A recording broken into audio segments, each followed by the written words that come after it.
Pemirsa News TV Pontianak, jumpa lagi bersama saya Gali Wahyudi di Gali Talk Show. Dan hari ini studio kedatangan salah satu artis Suca. Ini Suca yang 2018 ya, udah cukup lama sih. Tapi ini akan kita bahas karena ada show spesial yang akan dihadirkan. Kita akan bahas sosoknya. Yang hadir di studio di sebelah kanan saya adalah Desrial Tanjung. Halo Tanjung. Halo. Halo. Bang. Sehat bang. Kayak acara anak-anak gini-gini. Biar heboh bang. Tanjung, apa kabar? Sehat saya. Sehat ya. Leher enggak. Ini saya baru tahu namanya Desrial Tanjung. Kalau sehari-hari kalau di tongkrongan kan kita cuma manggilnya Tanjung gitu. Orang kira awalnya tuh Tanjung tuh nama kayak nickname kayak gitu. Ternyata Memang nama saya Tanjung gitu. memang nama dari. Dia kira saya tuh tinggal di Tanjung Pura gitu-gitu. Nggak dipanggil Des, Aduh aneh ya sih kayak Desri, Desrial, Rial, Rial. Al. Pilihnya kok nama belakang gitu ya dipanggil. Jadi sejarahnya bang, sih. Ada sejarahnya. Ada sejarahnya bang. Disebutkan di KTSP 2006. Oh, oke. Disebutkan jadi dulu tuh saya sekelas tuh. Jadi kan saya SMP dulu tuh ada kawan namanya Desi tuh banyak bang. Nama saya kan Desrial dipanggil Des. Jadi suka dikerjain tuh. Kalau panggil Des tuh yang lihat 3-4 orang gitu bang. Jadi saya kayak Tanjung nih gitu. Jadi Dan kau satu-satunya cowok. saya satu-satunya cowok yang Des panggilannya. Ya? Betul. Oh, oke. Makanya gitu. Sekolah di mana dulu? Saya SMP di Pontianak, Pontianak? SMA, SD, TK saya di Pekanbaru. Oh, Pekanbaru. Pekanbaru saya. Orang Pontianak atau Pekanbaru? Saya aslinya orang Padang saya. Ada rumah makan Padang, enggak buka rumah makan Padang. Nggak pandai masak Nggak saya. pandai masak, ya? Saya kemarin disuruh bapak masak rendang pakai kecap. Gimana cara ngitamkannya nih saya bilang pakai kecap. Belum boleh stand up nih. Pemirsa, Tanjung ini dia seorang komika ya. Betul. Seorang komika, seorang stand up comedian kita menyebutnya atau apapun itu ya. Banyak tapi ya saya lebih suka menyebutnya beliau komedian, komika juga, dan alumni dari Suca 2018 dan sampai di posisi 20 besar. Ini prestasi yang sangat membanggakan. Tapi waktu itu di tahun 2014 mungkin ada yang tahu, ada yang enggak, karena waktu itu kasusnya banyak sekali ya. Banyak. Kasus, ya, informasi di sosial media itu banyak sekali. Banyak Dan banget. seharusnya Tanjung ini tertutup oleh Salah satu kasus berita yang lah. Iya. mendunia. Iya. Salah satu sama dunia. Gara-gara Atta datang ke sini. Oh ya. Kita tidak perlu sebut nama Kita nggak kasusnya. usah sebut kasusnya Yang apa. jelas Atta datang ke sini. Atta datang ke sini. Sampai Hotman Paris. Karin juga datang. Iya, betul. Wah, banyak sekali yang datang ke sini ya. Ketutupan saya. Dan akhirnya Tanjung nggak dapat exposure. Ya gimana? Dapat sih ya, tapi mungkin nggak terlalu ini ya. Adalah. Ada dapat respon bagus nggak sih misalnya dari kawan-kawan yang lain atau gimana? Dari kawan-kawan bagus-bagus aja sih. Mantap gitu. Mantap enjoy lah. Rata-rata kawan lah. Ya. Mantap standar lah. Cuman pas saya keluar tuh bang, yang responnya yang paling kocak bang. Apa? Ada yang nge-DM saya pakai akun anonim gitu, 5-6 orang lah bilang, wah kau ndak lucu, malu-malukan Pontianak kau kata gitu. Bener lah. Iya bang, ada yang kayak gitu. Saya kecil hati saya dalam hati saya, ini saya ndak pakai anggaran daerah. Saya memalukan. Dapat itu nggak sih, dapat kan kau bawa nama Pontianak tuh, Pontianak di Betul. di sana di TV nasional. Gitu. Ada dapat support nggak sih dari kita? Ada. Apa? Ada. Tapi kita biar ndak riak bang. Ada lah ya. Ada. Dapat tepuk tangan lah ya. Iya. Oke, ini hal yang menjadi kecemasan kita juga sebenarnya, bukan kecemasan sih, tapi banyak sekali kawan-kawan kita yang membawa nama Kalimantan Barat, membawa nama Pontianak ini harusnya sudah seharusnya mendapatkan perhatian dari pemerintah, karena yang dibawa juga nama Pontianak, nama Kalimantan Barat.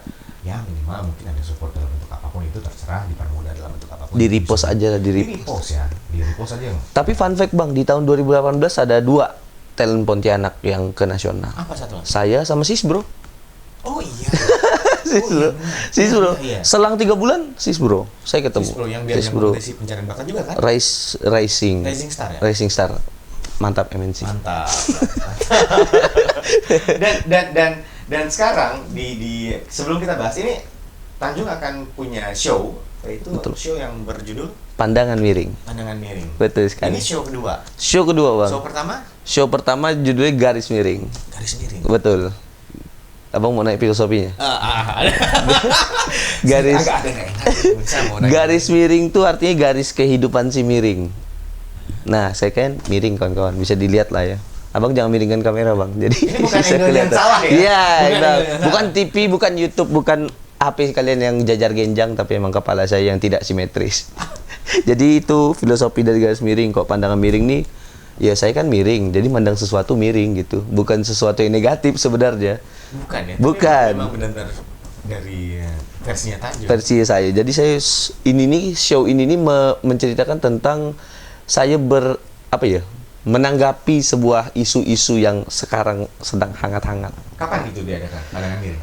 28 Januari 2023. 28 Januari 2023. Oke, di awal tahun 2023 Tanjung sudah buat gebrakan. Tapi kalau saya nengok secara pribadi ya, ini pandangan awam yang nengok perkembangan dunia stand up comedy di Pontianak yang kayaknya mungkin beberapa waktu belakangan adalah beberapa show yang muncul. Betul, Ada beberapa yang kayaknya mulai geliat lagi, mulai muncul lagi nih. betul. Seberapa aktif sih kawan-kawan komika di Pontianak? Kalau dari komunitas sendiri sih, Udah lah, ngomong-ngomong ya kita kan ngobrol, kawan sama kawan lah. udah mau bubar bang. Ada. Cuman kalau sekarang nih mungkin yang saya lihat mungkin kawan-kawan nih belum apa ya, yang baru-baru nih belum menemukan dirinya lah. Jadi kayak soal menulis segala macam tuh agak sulit bang. Jadi kita kan mau latihan setiap minggu tuh agak sulit. Kalau Tanjung sendiri Saya brainstormingnya dengan gimana? Kalau misalnya kawan-kawan yang lain kurang atau mungkin enggak punya teman untuk berdebat, nggak Betul. punya teman untuk ini lagi. Terus gimana cara brainstorming dengan diri sendiri? kalau saya tuh memang agak beda dari kawan-kawan lain karena kan biasanya stand up comedian kan seperti yang abang tahu kan biasanya nulis. Biasanya nulis, mapping segala macam. Kok saya tuh full improv saya nggak nulis. Jadi saya pas awal-awal gabung stand up tuh mencoba untuk maksakan diri buat nulis karena saya kan orangnya malas bang. Malas nulis, malas baca, saya tuh malas. Jadi metode saya kalau belajar tuh nonton. Audio visual saya biasanya. Jadi saya 2 bulan pertama saya stand up tuh saya masih nulis tuh. Terus saya pikir kok nggak nyaman ya. Akhirnya saya menemukan metode pakai rekaman. Jadi tiap kali ada hal lucu tuh saya rekam. Nanti saya dengarkan lagi. Dengarkan. Jadi saya memang kayak gitu aja cara bikin materinya. Dan itu berhasil. Berhasil. Sejauhnya berhasil. Kemarin materi garis miring sejam 45 tuh tanpa tulisan. 1 jam 45 solo di depan. Materi asli 3 jam. Mati aja. Cuma karena, Jadi 1 jam 45. karena kemalaman. Wow. Tapi di situ ada nge-guide kawan-kawan lain juga kan? Untuk Openernya ada 2. Ini juga 2 juga, insya Allah. Nanti yang pandangan miring ini ada debus nanti di depannya. Gak. Tiba-tiba debus. Kita mundur lagi ke 2018. Kalau memulai awal stand up komedi itu dari kapan? Sebelum ke Suca? Saya stand up tuh, nih kok seingat saya bang ya, saya ingatannya pendek soalnya saya tuh mulai stand up tuh 2013 akhir. 2013? Itu tahu dari mana Anda stand up komedi? Jadi awalnya bang, Stand up itu tahu dari mana? Nonton dulu atau memang ketemu stand up ini benar-benar aneh bang. Dulu saya kan ada kekurangan nih, kekurangan fisik kan. Dulu saya tuh minder orangnya bang, minder sekali. Saking mindernya tuh saya beberapa kali kayak ngapa sih kayak gini fisik nih gitu. Saya sampai beberapa kesempatan pengen bunuh diri kayak gitu. Serius itu sempat kayak, soalnya saya dibully-bully sampai saya pernah nangis gara-gara direndah-rendahkan. Wah, sedih lah. Kok ketawa sih bang? Siapa ketawa sih? Tinggi rating ini. Kok dinangis sih? udah kebal. Tapi emang iya mau. Tapi itu serius, saya serius beberapa kali pengen mengakhiri hidup lah gitu karena dialog itu kadang tuh padahal kan cacatnya kan sepele ya, cacat lah ya, kekurangannya sepele gitu. Cuman kayak olokannya tuh parah gitu. Aku tuh beda dari kami gitu. Wah, tuh kena tuh saya tuh. Gitu. Saya dulu tuh nggak bisa ngobrol kayak gini sama orang tuh nggak bisa sih, malu, takut saya. Cuman dalam hati saya yang paling dalam, saya ini lucu, saya ini kocak orangnya. Cuman karena kekurangan fisik nih, jadi terhenti tuh, pengen ikut bercanda gitu, karena takut ngapain sih miring kayak gitu takutnya. Okay. Nah, jadi tiap kali ada teman bercanda, Itu tuh saya tuh selalu nimpalin tapi dalam hati. Nggak pernah kita keluar gitu. Nggak pernah tuh keluar. Jadi kayak karena takut. Takut kayak apa sih kau nih ikut-ikut gitu, Bang. Akhirnya saya waktu itu ketemu stand up tuh lucunya tuh sangat-sangat tidak sengaja, Bang. Jadi dulu kan TV kan belum kayak sekarang ya, TV kabel segala macam kan. Jadi saya waktu itu lagi ngacak siaran. Tahu kan, dulu kan pakai antena manual, lagi ngacak tiba-tiba langsung tayang tuh, dapat tuh sebuah channel swasta tuh. Lagi ada Ernest Prakasa, Bang. Ernest Prakasa kan waktu itu kan ngomongkan dia yang minor ya, rasnya. Saya pikir saya minor juga nih. Bisa nih kayaknya saya kayak dia nih, bisa bikin kekocakan duniawi nih, saya pikir gitu kan. Akhirnya saya nyari, Bang, komunitas. Nyari di Facebook, nyari di Twitter. Waktu itu kan ramai Twitter kan. Dapat Twitter. Coba gabung. Pertama nonton di KFC dulu masih. Oh iya. Ya, dulu masih nonton. Di pojok tuh, Bang, sampai nggak ada yang sadar saya datang. Saking saya pemalunya dulu, sampai nggak ada. Padahal yang miring kan saya sendiri kan, pasti kok. Pasti dong, harusnya. Ngapa Bang ini? Pasti gitu kan, salah satu pasti ada. Saking saya diam itu saya pakai hoodie, ditutup karena kepala saya miring kan, saya malu. Saya tutup, saya nonton di ujung gitu. Akhirnya beberapa beberapa minggu kemudian saya beranikan diri buat nongkrong, ikut. Cuma baik dari situ kena lagi mental tuh. Karena abang-abang stand up kan kocak kan, suka bercanda-bercandain kan. Mulutnya emang nggak pernah habis ya. Nangis saya, Bang, pulangnya, Bang. nangis saya. Siapa budaan? Siapa yang nangis tuh? Semuanya ya kan dari situ kan golok-golok pasti kan. Namanya anak-anak komedi kan, komikus kan, lucu-lucu banget. Jadi sih nangis saya tuh, pikir nggak bisa gini nih. Seminggu kemudian datang lagi, Bang, sendirian. Saya nggak pakai kawan tuh, Bang, nggak. Biasanya kan anak stand up. Nggak ada relasi sama sekali? Nggak ada. Nggak ada satupun yang kau kenal di situ? Ternyata ada. Ini kawan SD. Siapa? Fayet, abang nggak tahu kayaknya. Sekarang jadi kontraktor dia. Nggak penting ya sudah. Jadi dia ada. Ya, jadi Fayet itu Sarip, Bang. Terus. Jadi nangis balik lagi. Mencoba kuat tuh. Jumatnya latihan. Dulu di 19. Latihan saya. Lucu, Bang. Alhamdulillah emang ditakdirkan lucu kan. Jadi ngulang akhirnya. Wah, adrenalin rush tuh. Kayaknya aku bisa aku nih gitu. Akhirnya keterusan sampai sekarang kok diolok kepala tuh malah saya yang ikut ngolok. Jadi saya, kau miring, enggak miring, nih dikunci stang kayak gitu. Jadi sekarang tuh saya malah balas gitu. Aku bisa nih lebih kejam, ngapa kau gitu. Jadi kayak waktu ada siaran TV yang kau nyari siaran TV dan diacak itu kayak seperti kau diarahkan kayak semesta tuh kata lain dari Tuhan lah ya. Betul. Semesta tuh mengarahkan kau untuk ini loh jalan kau. Betul. Dan kau nggak punya relasi, nggak punya teman di sana. Tiba-tiba kau ketemu dengan kawan-kawan, kawan-kawan baru yang mulutnya seperti itu. Dan kau akhirnya bisa berdamai dengan bisa, alhamdulillah. Sampai sekarang malah jadi kayak wah, alhamdulillah nih dikasih kepala miring nih. Kalau nggak miring kan nggak stand up.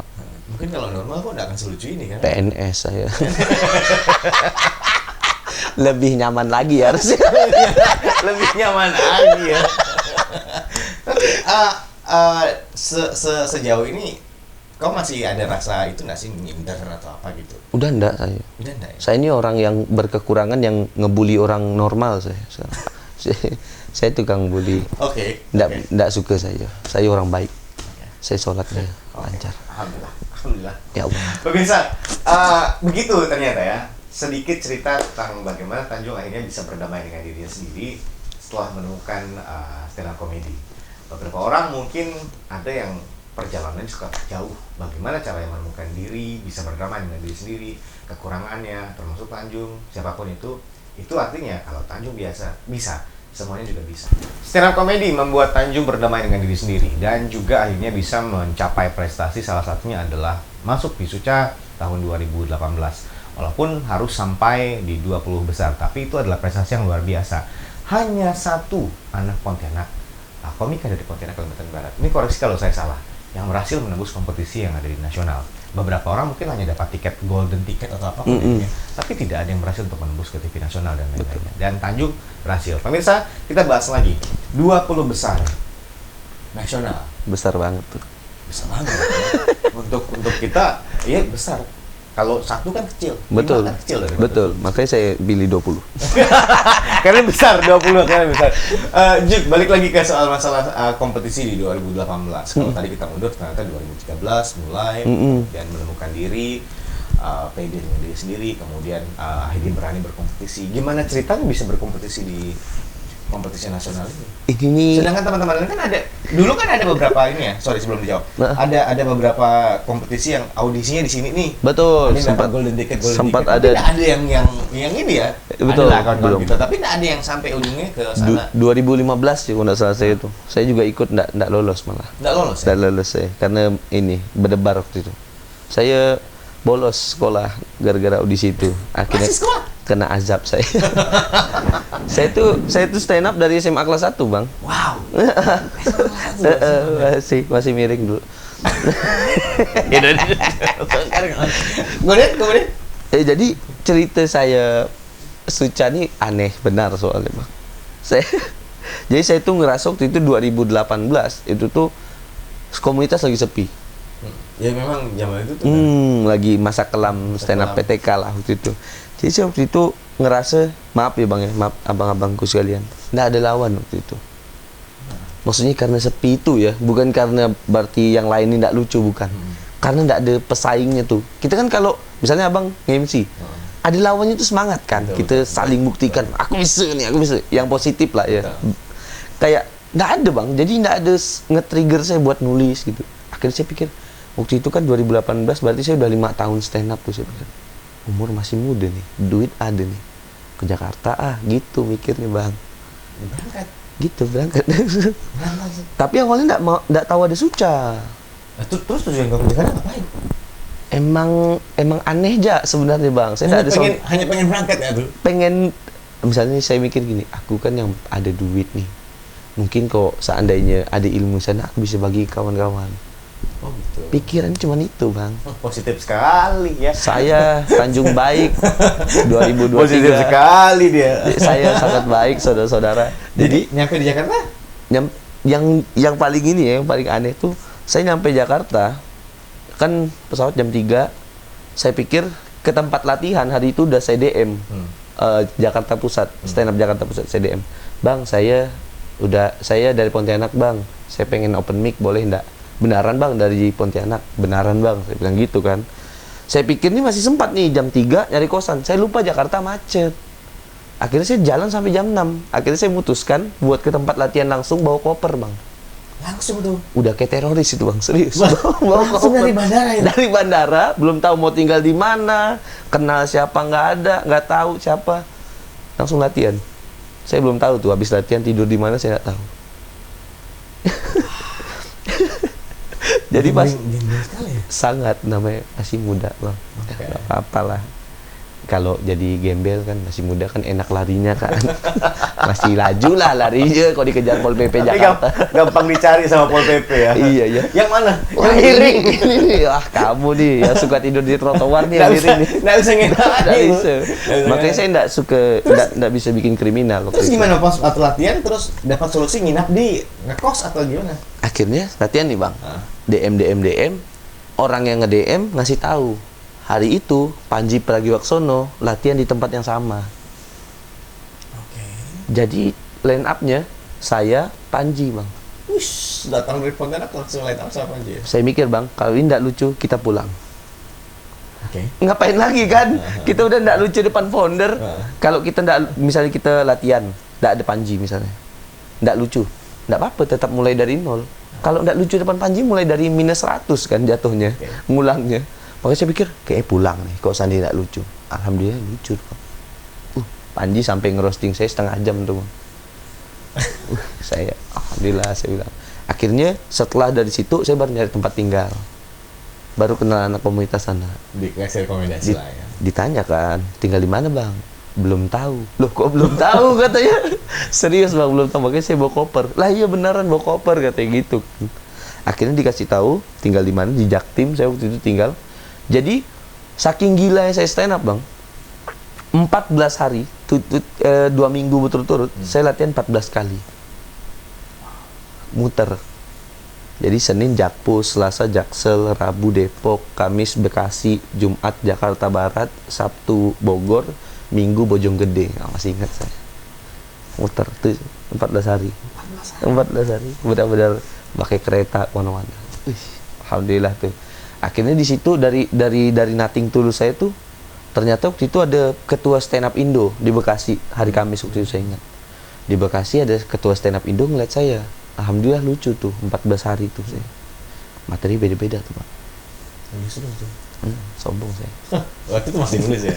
Masih Enggak, udah improv. Udah pakai metode tadi? Masih improv. Oke.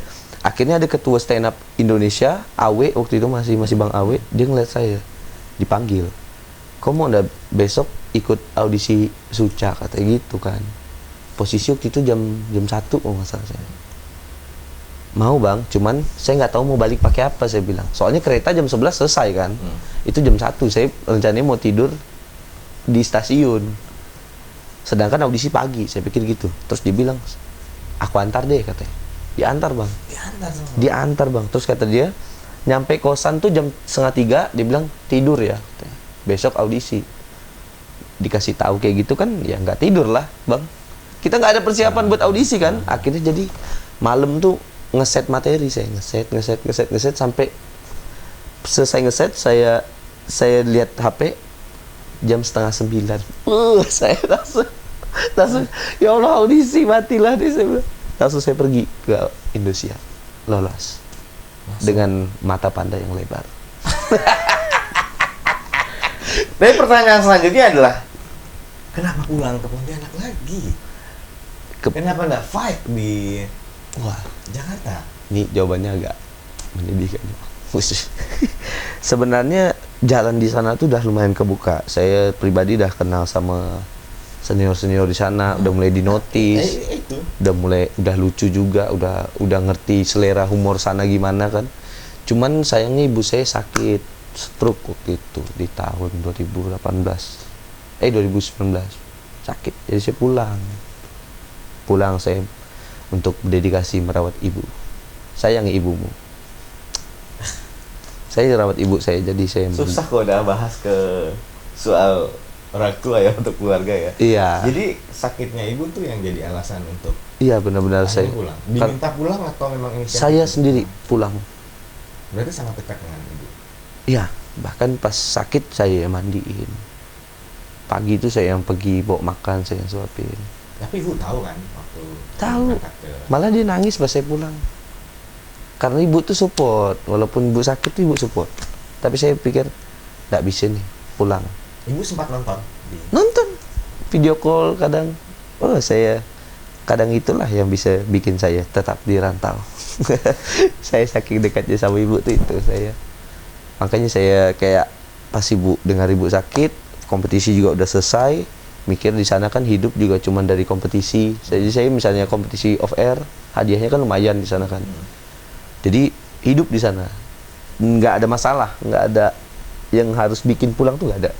Selain ibu, saya benar-benar sedekat itu sama ibu saya. Oke, karena atas inisiatif sendiri dan akhirnya memutuskan bahwa pulang. Emang udah waktunya untuk pulang. Sama saya juga nggak pernah takut buat balik lagi, karena saya tahu saya punya potensi yang hampir sama mereka gitu. Saya juga udah tahu gimana caranya. Jadi buat apa takut pulang? Kalau kita masih apa ya, masih punya kekuatan yang sama. Oke. Ini menarik ya. Terlepas dari kondisi ternyata sudah pulang kembali Pontianak dan memulai lagi di Pontianak di sini. Kemudian kalau kan udah cukup lama di Jakarta bertarung di sana dengan kawan-kawan di sana, melihat tadi mulai udah buat mapping power lah, mapping kekuatan kawan-kawan di sana. Apa sih kelebihan teman-teman di sana dibandingkan kita di sini? Apakah benar komika lokal tidak bisa berada di sana? Apakah komika lokal hanya sebatas di lokal aja? Kendalanya sebenarnya mungkin kendalanya target dari kita bikin sesuatu tuh buat apa gitu. Saya bikin materi nggak mau diketawakan di sini aja gitu. Lokal joke. Saya pengennya gimana caranya, misalnya kita kan kalau stand up kan nggak tahu dapat job apa ya. Jadi yang kita lakukan tuh kita harus gimana caranya seumum mungkin. Jadi nggak cuma dari segi bahasa bang, maksudnya bahasan juga. Kita nggak jangan bikin materi buat anak 18 aja, 21 aja. Gimana caranya orang yang intelek bisa ini, gaya banget deh. Maksudnya tapi kan target itu yang sebenarnya yang sebenarnya mempermudah kita buat kemana-mana. Sesimpel itu sebenarnya bang. Tapi kan kalau mereka kan kadang kan mappingnya terlalu ribet tuh. Wah harus ini. Aduh. Ternyata nah, stand up comedian. Komika di sini ternyata udah jadi MC, udah jadi IO, udah jadi pegawai, udah yang bertahan di stand up comedy di komik kayaknya cuma berapa orang ya sekarang? Wah banyak sih, tapi saya bang, yang benar-benar reguler melakukan seni stand up ya, saya Bang Tommy. Iya. Karena kan yang ada spesial ya, Yang maaf ya, spesial show ya. abang-abangku sekalian minta maaf. nggak masalah. Karena kan karyanya, maaf lah. Yang pernah yang setahu saya pernah buat stand up show salah satunya ya Gustian, kemudian Tommy, Tegar Darmawan. Tegar ya. Iya. Siapa lagi ya? Dan saya pun tahun lalu bang, saya nge-push anak-anak gimana caranya 2 bulan sekali kita show. Jadi kemarin saya tergabung dalam 8 show. Oh. Termasuk satunya di Ketapang kemarin. Wah. Jadi saya benar-benar nge-push kawan-kawan. Ayo bikin. Dulu kita tuh punya agenda tahunan yang besar. Sun. Sun. Stand up night. Dan itu pecah ya. Iya, Pecah banget. Bahkan sold out ya. Sangat soal apresiasi dari kawan-kawan yang penikmatnya pun besar gitu. Iya. Bahkan untuk komika lokal itu bagus sekali. Itu periode dari 2011-an sampai 2013-an. Iya, benar. 13-an. Saya naik 2 kali di situ. Oh iya. Iya. Sun 6, Sun 7. Sun yang terakhir. Oke. Yang bintang BT sama Abdur. Aku nggak ikut tuh. Oh iya, yang Boris sama Cok. Ada. Ada. My Home. Saya ada. Iya. Saya Rising Star Yes. di situ. Lucu banget saya.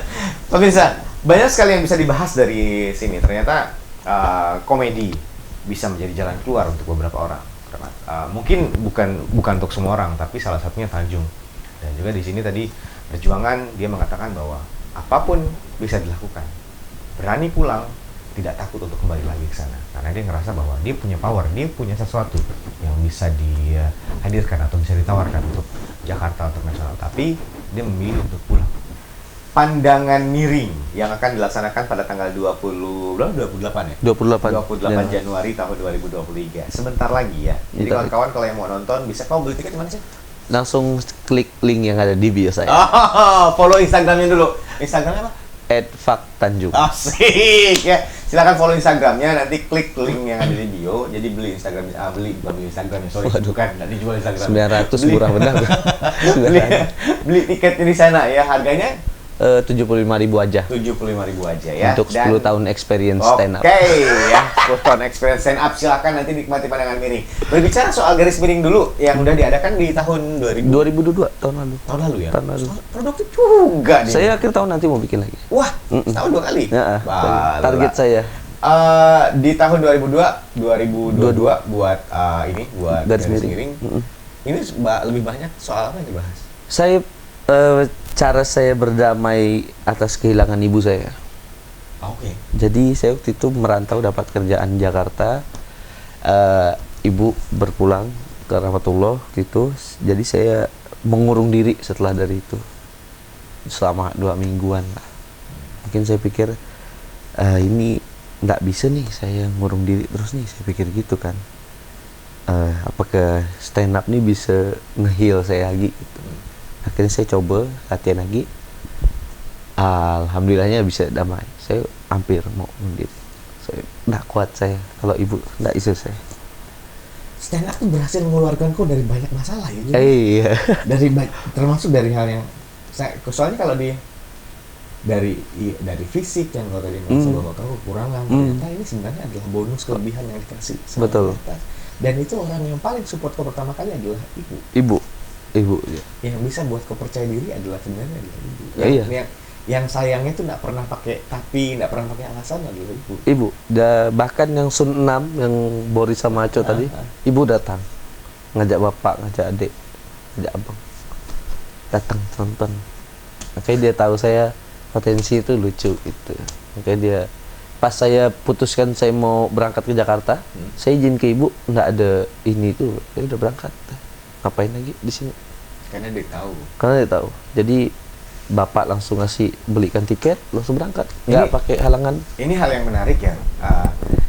Ibu itu mereka mungkin secara komunikasi verbal dengan kita, nggak semua ibu bagus komunikasi verbalnya. Iya. Tapi mereka bisa berkomunikasi dengan sesuatu, dengan firasat. Kalau anaknya ada apa-apa, dia tahu. Aku tahu. Kalau anaknya sakit, dia tahu. tahu. Karena tiba-tiba nelpon, nanya udah makan belum? Ada video call gitu, Call. Bisa jadi, dan ibu tuh mereka berbicara dengan feeling, mereka berbicara dengan Betul, perasaan. perasaannya Dan masih. tiba-tiba kok ngerasa waktu pas ibu sakit dan udah nggak ada lagi, kok ngerasa kehilangan pegangan, kok ngerasa kehilangan. Aduh, runtuh dunia. Saya ngerasa kayak, aduh, kayaknya udah selesai lah. Dan itu tuh. salah satu alasan tiba-tiba kok kepikiran lagi untuk Saya pikir kayak gitu, kayaknya kalau aku selesai hari ini, kayaknya mama aku nggak senang lah. Ibu kayaknya nggak senang lah, saya mikir gitu.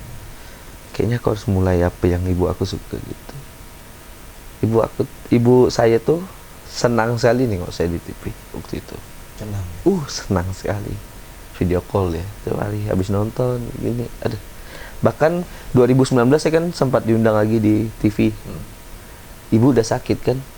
Itu di videoin sama abang lagi nonton di depan TV. Saya nangis itu. Ditonton saya sama ibu. Akhirnya kesampaian ditonton saya. Oke. Garis miring bisa kita bilang adalah titik bangkit setelah ibu berpulang. Cuman sebenarnya materi garis miring itu adalah materi yang udah saya siapkan sebelum kejadian ibu. Oke, dan baru akhirnya berani Ditampilkan nanti yang di akhir tahun. Jadi materi yang garis miring itu baru saya bikin 2 minggu. Jadi itu menceritakan tentang saya yang damai, tentang kehilangan ibu, tentang saya. Jadi kejadian pas ibu meninggal tuh saya benci sama orang-orang. Abang tahu nggak sih kalau orang-orang tuh misalnya ada orang meninggal pasti suka nanya-nanya meninggalnya kenapa sih gitu. Saya bahas tentang mitos yang habit orang yang seperti itu. Oke. Yang suka ngasih tahu kelihatan bah dia ini udah mau meninggal. Nah itu yang saya bahas tuh. Orang-orang kebiasaan buruk orang-orang. Karena berpikir bagaimana perasaan orang yang kehilangan ya. Itu yang mau saya bahas tentang. Abang bayangkan saya lagi nangis ditanya ibunya meninggal gara-gara apa? Jangan dulu nanya, maksudnya biarkan dulu saya nangis dong. Kamu, belum pernah kamu ditinju orang sedih kamu. Itu yang bikin saya marah dan emosi itu di situ. Makanya saya putuskan buat bikin show aja gitu. Bukan berarti menduitkan meninggalnya ibu ya, bukan. Bahkan tidak ada untung sama sekali itu show. Tapi saya gimana caranya saya ngasih tahu ke orang kalau saya tuh sayang sama ibu saya gitu. Sampai dia tidak ada pun saya masih bikin sesuatu yang khusus buat dia gitu.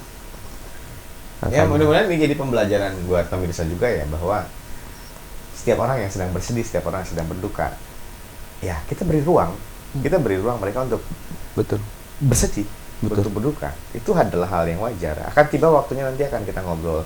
Tapi sebaiknya biar dia yang membuka diri. Kalau memang mau bercerita, silakan bercerita. Untuk bertanya lebih jauh, jangan.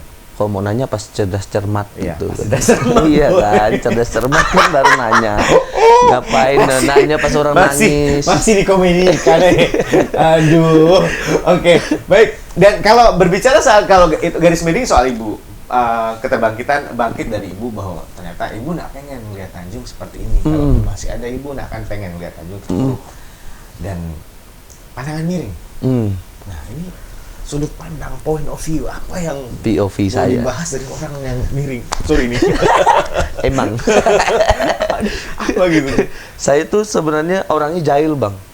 Jadi tiap kali ngeliat berita di kepala saya nih selalu berbisik gitu kayak ini masih gini nih gitu, suka. Iya. Saya tuh suka kayak gitu. Gitulah cara saya bikin materi. Jadi ada beberapa isu yang saya tidak suka, tapi kalau ditampilkan di tempat latihan takutnya ada yang tidak suka. Maksudnya kayak takut tiba-tiba ditinju di atas panggung, kita kan tidak enak gak. Makanya kita bikin show biar ada orang yang pengen ngeliat kekocakan saya nih. Jadi kemungkinan tersinggungnya kecil gitu. Makanya saya bikin show ini.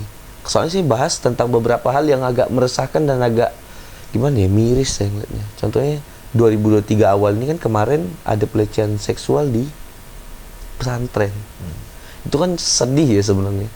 Cuman kok saya keluarkan di tempat umum yang biasa, ada kemungkinan saya ditonjok orang kan. Iya, betul. Karena membahas sebuah, takutnya dipikir orang membahas sebuah Iya. agama. Saya takutnya gitu.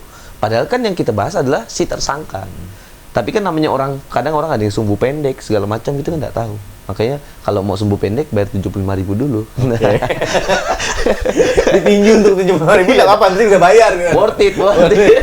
75.000 ya, harga tiket 75.000. Oke, jadi itu ya Iya. yang mau dibahas. Ya jangan dibocorkan di sini. Kalau pengen tahu materi sensitif apa atau materi-materi apa yang mau ditampilkan nanti di tanggal 28 Januari 2023. Tapi kalau berbicara soal stand up komedian yang berdiri dan berjalan di garis yang sangat sensitif, banyak sekali ya stand up komedian yang ada yang digeruduk masa, ada beberapa yang sampai Dikejar ormas. kejar ormas, Ada yang sampai di somasi. somasi. Banyak, Bang. Makanya Banyak gitu. Nggak takut tuh ngalamin hal kayak gitu atau pernah mungkin? justru itu tugas kita sebenarnya sebagai stand up comedian, Bang. Jangan sampai apa yang keluar dari mulut kita nggak bisa kita pertanggungjawabkan. Oke. Karena stand up comedy kan sebenarnya stand on your own opinion, kata gitu. Bahasa Inggris saya hancur tuh. Pokoknya kita terus berdiri di atas pendapat kita sendiri gitu. Oke. Sebenarnya nggak boleh kita takut. Ngapain kita takut kalau kita berani keluarin? Kan gitu intinya. Karena Iya. kita punya basic dasarnya bahwa apa Iya. yang kita keluarkan kita punya pendapatnya. Bener. Tapi jeleknya sekarang tuh nggak cuma di Pontianak, Bang. Di kota-kota lain juga banyak komik-komik yang lahir karena menonton kayak MLI. MLI itu kan udah melalui proses belajar beberapa kali, di somasi berapa kali kan, sampai dia berani ke digital ataupun di TV atau bikin show kan. Nggak melulu seminggu baru belajar stand up langsung bisa ngomong tentang apa, ras, segala macam. Ini kemarin ada yang waktu itu pernah parah, ada orang ngobrolin soal sebuah agama tapi tanpa dasar yang kuat gitu. Maksudnya apa nih ngomonginnya? Kok cuma mau caci maki sebuah ras atau apakah? Atau cuman pengen membadutkan sebuah golongan kah atau apa gitu? Sebenarnya kan harus ada opininya apa kuat gitu. Makanya kita ibaratnya bisa mempertanggungjawabkan itu maksudnya apa. Walaupun kemungkinannya bakal ditendang dulu atau ditinju dulu ya. Kalau orang tersinggung kan, namanya orang tersinggung, Bang. Iya enggak sih? Ya. Sederhananya kita harus jatuh dulu biar kita hati-hati di Iya, nextnya. bener. Makanya kayak kawan-kawan sekarang tuh yang nggak ditangkap tuh adalah belajar soal tanggung jawab tentang opininya itu sih, kalau saya bilang. Asik bener sih. Asik ya, cerdas ya. Pembicaraan di hari ini cerdas sekali pemirsa. Ini hal yang kalau pengen tahu bagaimana isi kepala dari Tanjung nanti akan dibahas di Pandangan Miring. Semua opini, pandangan-pandangan Tanjung soal masalah berita atau apapun itu yang ada di Indonesia, yang Kalimantan Barat, Pontianak dan mana itu akan dibahas nanti di Pandangan Miring. Jangan lupa beli tiketnya, harganya 75.000. Belinya silakan klik di link Instagramnya Tanjung. Jangan lupa follow juga ya. Oke. Jadi terakhir, apa yang belum dicapai? Apa target besar yang mau dicapai? Target saya pengen bikin special show di ibu kota. Wow. Saya pengen. Special show di ibu kota. Iya, target saya. Bisa tahun ini? Tahun depan deh. Tahun depan sama tour. tur ke sana juga. Ngeri kan. Nggak apa-apa. Jadi nanti kalau nonton video ini ada bahwa ada ternyata target yang belum tercapai nih. Kalau bisa nonton di pertengahan tahun. Sama ini target tahun ini saya ada, Bang. Mau jual digital download show saya. Oh iya? Iya. Berarti semua show dari mulai Garis Miring sama Pandangan Miring? Enggak, yang nanti akhir tahun aja. Yang akhir tahun aja? Yang dua ini bahaya banget. Iya. Oke. Mudah-mudahan ya, apapun mimpi itu gratis kata orang. Mimpi itu gratis. Mewujudkannya memang butuh biaya, butuh usaha, butuh kerja keras. Butuh tipes dikit. Butuh ya. Butuh istirahat, butuh beristirahat masuk rumah sakit. Kena jangan sampai lah ya. Jaga. Tapi apapun itu, apa yang diobrolkan Tanjung mudah-mudahan bermanfaat untuk kita semuanya. Amin. Dan jangan lupa datang nonton show-nya 75.000 harga tiketnya di tanggal 28 Januari 2023. Ada tiket on the spot? Ada. Ada ya. Harganya sama? Sama flat. Sama ya. Oke. Tempatnya di mana sih? Di gedung kuliah bersama Untan A, yang A. Oh iya, Ya. kuliah bersama. Nanti silakan kalau mau informasi lebih lanjut silakan follow Instagramnya Tanjung. Oke, demikian perbincangan kita untuk hari ini. Terima kasih untuk kawan-kawan. Sekali lagi ambil baiknya, buang buruknya. Terima kasih untuk hari ini. Apapun itu, mudah-mudahan bermanfaat. Assalamualaikum warahmatullahi wabarakatuh. Waalaikumsalam. Makasih, Jong. Yo.